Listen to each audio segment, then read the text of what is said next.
When things go wrong, do you see yourself as the victim of a bad script or the person holding the pen? We often think our happiness depends on external wins, the money we earn, the people we meet, or the luck we find. But there is a hidden filter in your mind that is far more powerful than any bank account or job title. It's an invisible operating system running in your brain right now, and it's the single most important factor in whether you feel confident and empowered or eternally stuck. Psychologists call this narrative identity. Think about it. Have you ever felt like you're trapped in a Groundhog Day loop? You change your environment, you get a new job, you start a fresh relationship, but as soon as the novelty fades, the same old patterns of anxiety and self-doubt come crawling back. The truth is, we can change the scenery as much as we want, but if we don't change the script, we'll always end up with the same ending. Most of us are living as if we're just reading a book someone else wrote for us. We've been told we are a product of our circumstances, but science proves otherwise. We aren't defined by what happened to us. We are defined by the meaning we choose to give those events. In this video, we're going to show you how to take the pen back. We'll explore the psychological machinery that's been holding you back and give you a concrete, 3-step framework to literally rewire your reality and transform your confidence through narrative identity. It's time to stop being a character in a tragedy you didn't choose. Let's start writing the version of your life you actually want to live. To understand how this works in the real world, let's look at a phenomenon we see all too often. We all know someone, perhaps we've even been that person, who seems to have it all. Imagine a professional at the top of their game, or a successful entrepreneur whose business is literally taking off. Their lives look like the perfect fusion of an Instagram feed and a LinkedIn profile. Beautiful homes, picture-perfect families, exotic travel, industry awards, and effortless style. From the outside, their life is a relentless series of wins. But if you were to sit down and ask them how they're doing, you wouldn't hear about the successes. Instead, you'd be met with a monologue of exhaustion. For them, the narrative is always about what's missing. The workload is crushing, their colleagues are toxic, their kids are ungrateful, and their partner just doesn't get them. They feel like money is always tight despite the high income, and life, in its entirety, is simply harder for them than it is for anyone else. It's as if they are living in a blockbuster movie with a multi-million-dollar budget and incredible scenery, but the script is written as a low-budget tragedy where they are the perpetual victim. This isn't just complaining. This is a deep-seated habit of focusing on the gap between reality and expectation. And the danger is that this narrative eventually permeates every single area of life. When we tell ourselves that the world is against us, our brain starts to filter out every piece of evidence to the contrary. But here is the real mystery that forced us to look deeper. We've also met people on the complete opposite end of the spectrum. People who have faced genuine, objective trauma, loss of health, loss of loved ones, or financial ruin. Yet, when we speak to them, they don't sound like victims. They speak about their suffering as a life test. They describe their hardest moments as the very things that helped them grow, gain insight, and discover an inner strength they never knew they had. What is the difference between the person who has everything but feels like a victim, and the person who has lost everything but feels empowered? The difference isn't their history, it's their narrative identity. It's the story they've chosen to internalize. One is living a contamination story where every good thing is eventually poisoned by a negative event. The other is living a redemptive story where even the darkest moments lead to a positive psychological change. Why do we do this to ourselves? Why is it so much easier to focus on the one toxic colleague than the 10 supportive friends? As we explore the work of Professor Dan McAdams, a pioneer in the study of narrative identity, we find a fascinating and somewhat frustrating truth. Our brains are biologically wired for drama. It's called negativity bias. Thousands of years ago, noticing the one threat in the bushes was more important for survival than noticing 1,000 beautiful flowers. But in the modern world, this survival mechanism has turned into a storytelling flaw. McAdams identifies two primary ways we craft our life scripts. The first is what he calls contamination stories. Think of a glass of crystal clear water. This represents a positive experience in your life, a graduation, a promotion, or a wedding. A contamination story is like a single drop of black ink hitting that water. In your mind, you say, I got the promotion, but now I have no free time and my boss hates me. Or, we had a great vacation, but the flight home was delayed, so the whole trip was ruined. The ink spreads, the negative but contaminates the entire memory until the good is completely erased. The second, and far more powerful script is the redemptive story. This is the hallmark of resilient people. In these stories, the narrative moves from pain to gain. The ink is still there, the hardship happened, but the story doesn't end in the cloudiness. Instead, the person finds a way to filter the water. They say losing that job was devastating, and it was the only thing that forced me to start the business I love today. Science shows that people who habitually tell redemptive stories don't just feel better, they actually experience what psychologists call post-traumatic growth. They have higher levels of satisfaction, more meaning in their lives, and a stronger sense of agency. The incredible news is that this isn't a fixed personality trait. You aren't born a victim or a hero. Narrative identity is a skill, and just like any script, it can be edited, revised, and completely rewritten. But how do we actually do it? How do we stop the ink from spreading and stop a bad day from becoming a bad life? The answer lies in a profound technique from narrative therapy called externalization. Think about the way we speak. Most of us have a dangerous habit of collapsing our identity into our problems. We say, I am a failure. I am an anxious person. I am a procrastinator. Notice the I am in the English language. These are some of the most powerful words you can utter. When you say, I am a failure, you aren't describing a situation, you are defining your soul. You are telling your brain that the problem is inside you, that it is part of your DNA. And if the problem is who you are, then it feels impossible to change. But what if we shifted the language? What if instead of saying, I am a failure, we said, I am currently facing a setback? What if instead of I am anxious, we said, I am noticing the presence of anxiety right now? This isn't just wordplay, it's a psychological jailbreak. Think of it through this metaphor. Imagine your life is a car. Many of us go through life believing that if something goes wrong, we are a broken engine. We think the vehicle itself is faulty and belongs in the scrap heap. But the truth is, you are not the engine. You are the driver.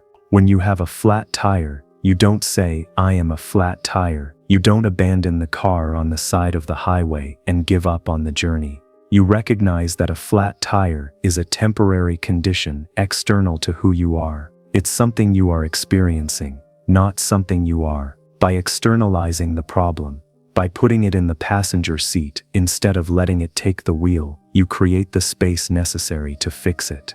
You move from being the victim of your personality to being the editor of your experience. Once you realize that the problem is the problem and the person is the person, the story begins to change. You stop fighting yourself and start solving the challenge. But once we've separated ourselves from the flat tire, how do we actually get back on the road?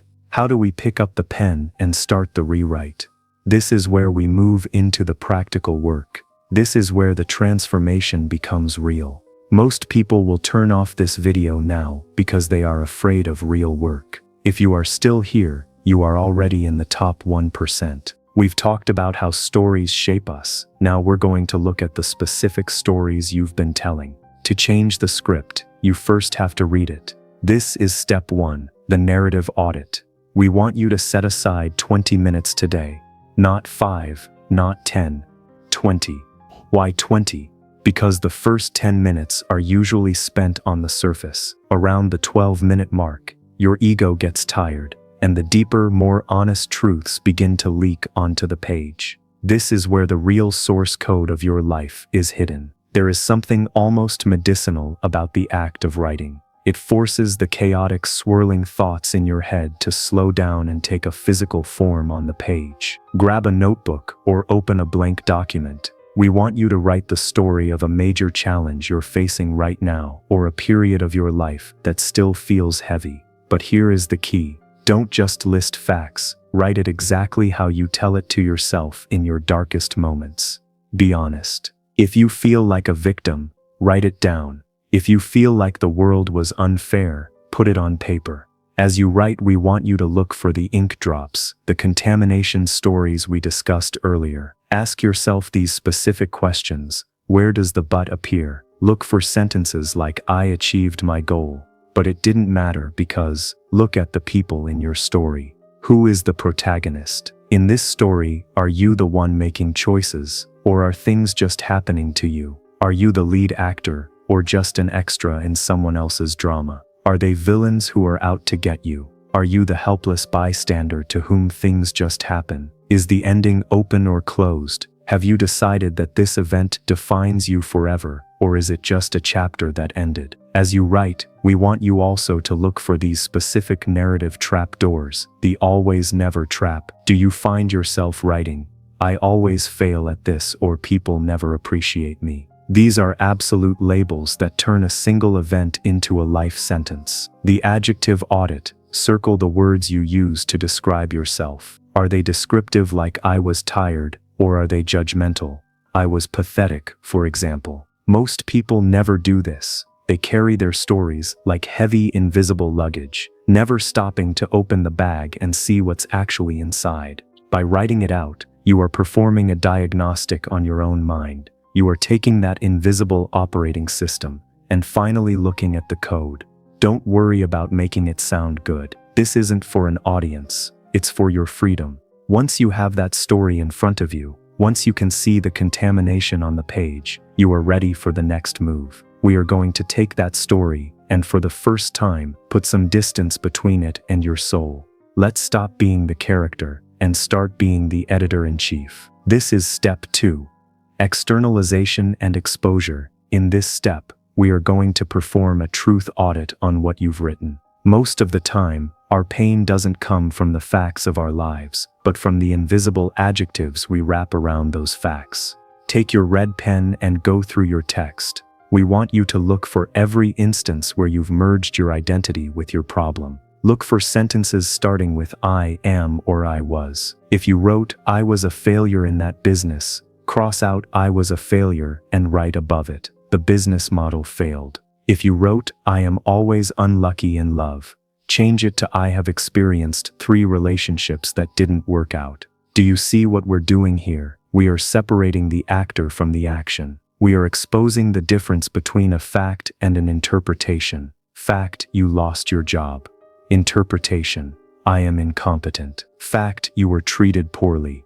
Interpretation, I am not worthy of respect. By labeling these thoughts as the narrative, instead of the truth, you strip them of their power. Imagine you are looking at this story as if a stranger wrote it. What would you say to them? You'd likely see that they are being much harder on themselves than the facts justify. This process of externalization creates a psychological distance. It's the difference between being in a storm and watching the storm from behind a window. You can see the rain, you can hear the wind, but you are no longer getting wet. Once you've stripped away the toxic adjectives and separated yourself from the events, you'll find that the page looks a lot emptier. And that's exactly what we want. Because that empty space is where your new life begins.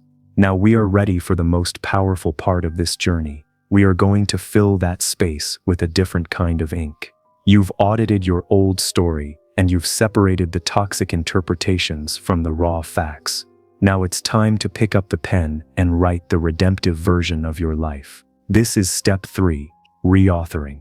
As the psychiatrist and Holocaust survivor Viktor Frankl famously wrote in Man's Search for Meaning, in some ways, suffering ceases to be suffering at the moment it finds a meaning. Your task now is to take that same event you wrote about in step 1, the one that felt like a contamination, and find the thread of growth within it.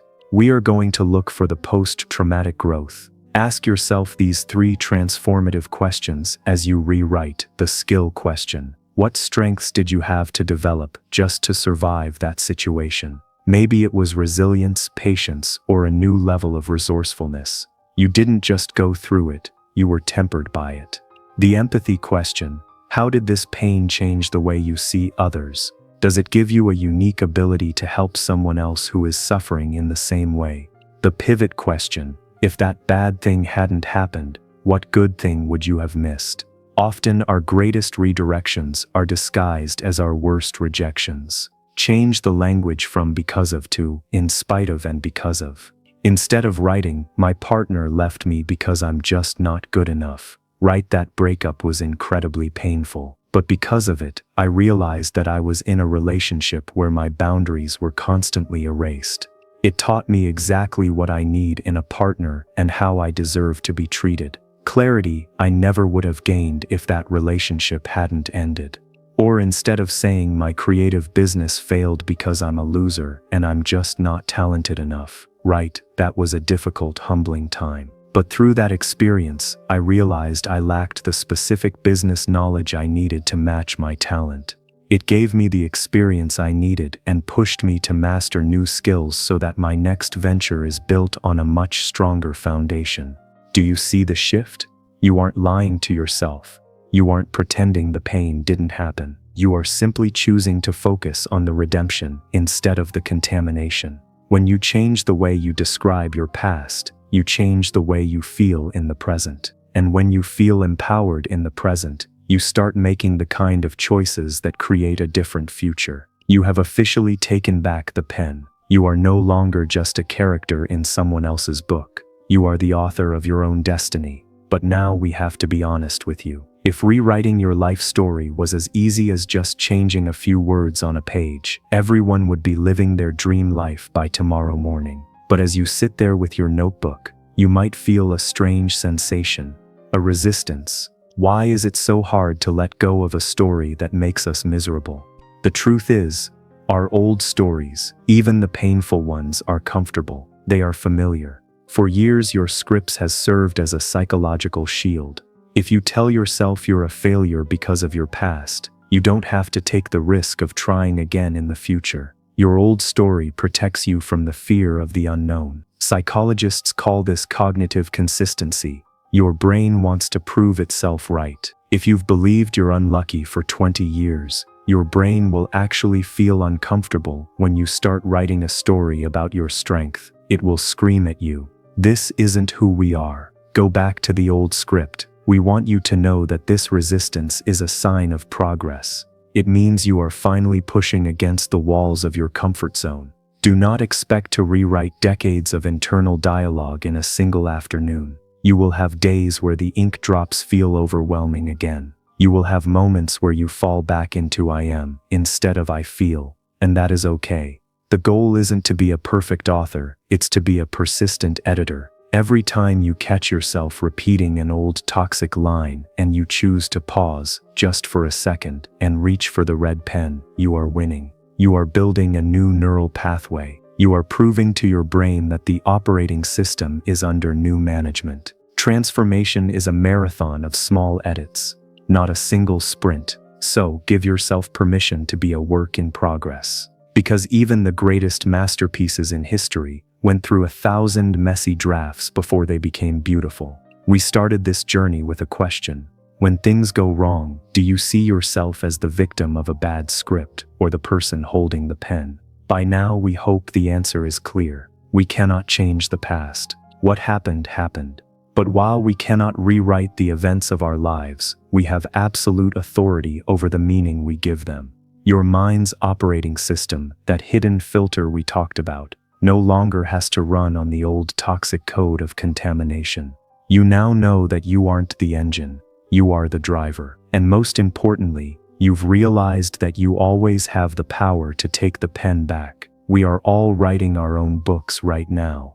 Every single one of us. Some of our chapters have been dark, some have been messy, and some have felt like they'd never end. But today you've realized that the past does not own your future. So, what will your next chapter look like? When you walk away from this video, you aren't just walking away with more information. You're walking away as the lead editor of your own life. Stop being a character in a tragedy you didn't choose, and start being the architect of a story that inspires you. Remember, the story isn't over. In fact, the most important chapter, the one where you decide to change the script, starts right here, in this moment. If you found value in this deep dive, please give this video a like. It helps us reach more people who might be stuck in their own old scripts. We'd love to hear from you in the comments. What is one ink drop from your past that you are ready to rewrite today? Your words might be exactly what someone else needs to hear to start their own rewrite. And if you're ready to keep exploring the psychological tools that help us navigate this life together, hit that subscribe button and join our community. It's been an absolute pleasure. We'll see you in the next one.